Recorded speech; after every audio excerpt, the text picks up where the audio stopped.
Hey everyone, Cynics here, and welcome back for part 3 of our Theme Princess Design Lab. It looks like the winning entry that you guys voted on is going to be the Origami Princess by Cross Anima. So let's jump into that idea and see if we can come up with an interesting illustration. Now, it took me a little while to decide just what I wanted to do with this idea. I knew for one thing that I wanted to get away from the cartoony Adventure Time style of the thumbnails and a lot of the entries. It was a good way to come up with ideas, but I knew all along that I wouldn't want to do the actual illustration in that style. So anyway, I just kind of went with a more kind of slightly anime, slightly realistic style, just kind of my typical style. And at first, I was really planning on doing her all in paper, like she was made out of paper, because that's what was in the design idea. But I played around with it a little bit and it just didn't quite look right. So instead, I'm just going to focus on adding a lot of origami ish features to her. So the main feature that I think I was the most excited about or the most interested in designing was just the simple kind of crown. The original idea had a helmet like crown, but it did have those four kind of pillars going up in the different directions. And it kind of looked like a crane, but I'm not sure if that's exactly what they're going for. But nonetheless, the origami crane is kind of the cliche origami shape item, animal, whatever you want to call it, of the origami world. So I thought that would make a great crown.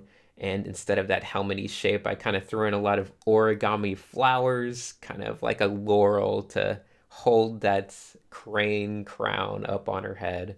So when you're coming up with ideas like that, where you kind of want something, the most important thing to play around with is the proportions of it. So I made the crane nice and big, and I think that really adds a lot of personality to the character.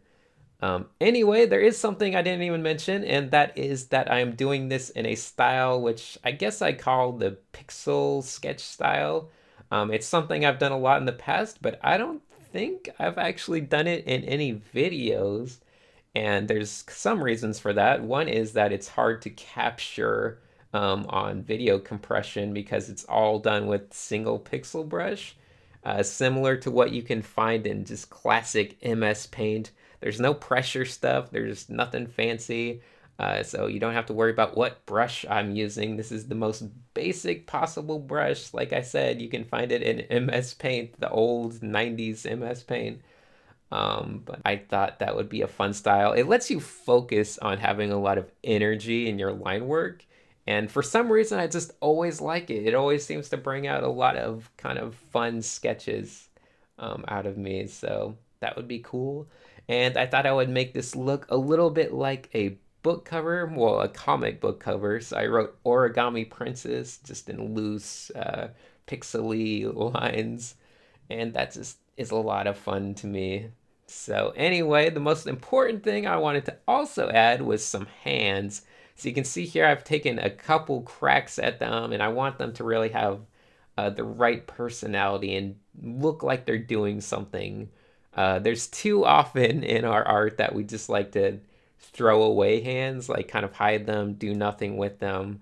But if you can actually involve them and make them a part of the drawing and give them some personality, it really can help your artwork out. So hands can go from being something you fear and something you don't look forward to, into being something that really is where you get a ton of personality out of your characters. So I always like to basically focus on a couple simple rules when it comes to hands and fingers.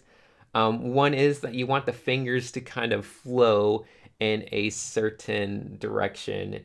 And by direction, I mean like being fully crumpled up or exposed, but you want them to kind of flow. So maybe your index is really out straight and then the middle kind of curves a bit and they go until your pinky's all curved in. I guess it's hard for me to describe it properly. But occasionally you can also make the pinky do something completely opposite, and that adds a little bit of tension and concentration to the hands. So for instance, this character was fiddling with some origami, so you make the pinky stick out and it makes them look like they're really kind of focused in on their work. I don't know. There's a lot of little things with hands that are a lot of fun, and I'm totally behind on my commentary. So anyway, you can see here I'm just kind of throwing in a crazy background because one other thing I wanted to experiment with a lot in the future is just doing patterns. I don't know, I've become slightly just interested and obsessed with them. Well, not obsessed yet, but I feel like I could become obsessed with them as time goes on.